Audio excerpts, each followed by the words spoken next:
เจ้าเจ้าไปออกจากสามเหลี่ยมมาวะรถมันค่อยเอาไปปะอยู่วันเอาเบียร์เป่าขึ้นเหรอเขา อยู่แถวไหน ก็กับเงิน ที่แถวไหน อยู่สน้อย ฮะกระแสน้อยเดินปลาไว้ล่างข้าเจ้าเอาเครื่องขึ้น เขาเอาเบียร์ขึ้น เดียวขึ้น รถมือไปกับรถทัวร์ ขับไปซื้อเดี๋ยวผมว่าเขาอย่างที่แน่ซื้ออย่างผู้ที่ว่าบอกขับไปเลย ต้อง เสือตุ้ง น้องเรา คนเสือตุ้งคนเมืองไหน คนภาษา ไม่ใช่หรอแต่จะหูดีบ่เสือตุ้งเลย ภาษาทุกคนครับ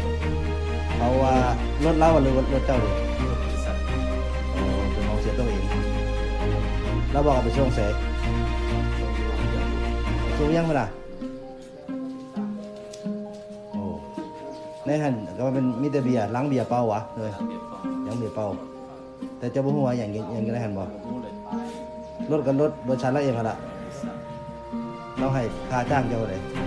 ไม่ขับเป็นเดือน น้ำเราล่ะลูกน้องเราล่ะ ขับเป็นเดือนอย่าง จะมาช่วยใช่ไหมล่ะช่วยยังไงล่ะ ต้มเดือนเนี่ย เช็ดต้มเช็ดต้มเช็ด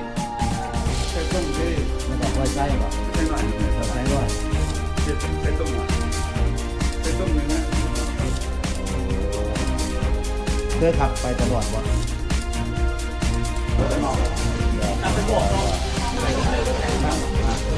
มันมาคือ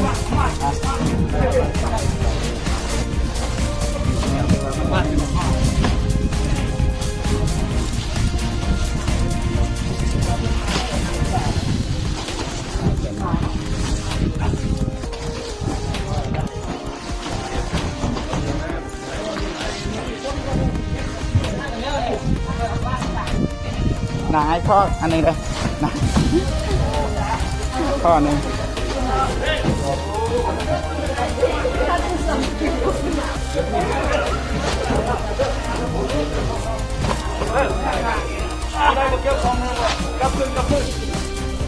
ของอื่นนั่นนะที่เกี่ยวของเด้อไปถ่ายลงเฟซลงพัดจำใจชอบเลย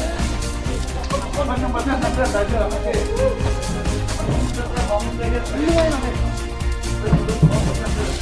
อะไร